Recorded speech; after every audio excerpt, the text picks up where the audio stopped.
ಎಲ್ರಿಗೂ ಒಂದೊಂದು ಥರ ಆಸೆ ಇರುತ್ತೆ. ಕೆಲವರಿಗೆ ಬಟ್ಟೆ ತೊಗೊಳ್ಳೋ ಆಸೆ ಇರುತ್ತೆ, ಕೆಲವರಿಗೆ ಚಿನ್ನ ತೊಗೋಬೇಕು ಅಂತ ಆಸೆ ಇರುತ್ತೆ.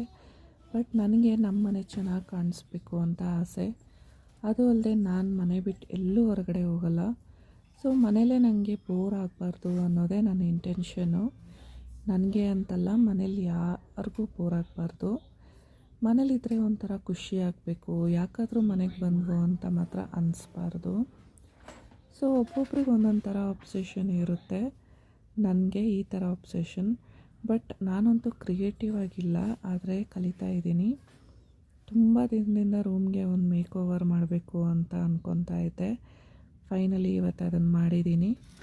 ಏನಿಲ್ಲ, ಒಂದು ಕಾಟನ್ ಬೆಡ್ಶೀಟ್ ಮತ್ತು ಒಂದು ಬೆಡ್ ಸೈಡ್ ಲ್ಯಾಂಪ್ ಇಟ್ಟಿದ್ದಕ್ಕೆ ಇಷ್ಟು ಚೆನ್ನಾಗಿ ಕಾಣಿಸ್ತಾ ಇದೆ ಅಂತ ಒಂಥರ ತುಂಬ ಖುಷಿ ಆಗ್ತಾಯಿದೆ. ಒಂಥರ ತುಂಬ ಕೋಝಿ ವೈಬ್ಸ್ ಬರ್ತಾಯಿದೆ. ನನಗಂತೂ ಈ ಫೈನಲ್ ಲುಕ್ ನೋಡಿ ಸಖತ್ ಖುಷಿ ಆಯಿತು. ಪ್ಲೀಸ್ ಲೈಕ್, ಫಾಲೋ, ಶೇರ್ ಮಾಡಿ ಅಂತ ಹೇಳ್ತಾ ಈ ವಿಡಿಯೋ ಇಲ್ಲಿಗೆ ಮುಕ್ತಾಯ ಮಾಡ್ತಿದ್ದೀನಿ.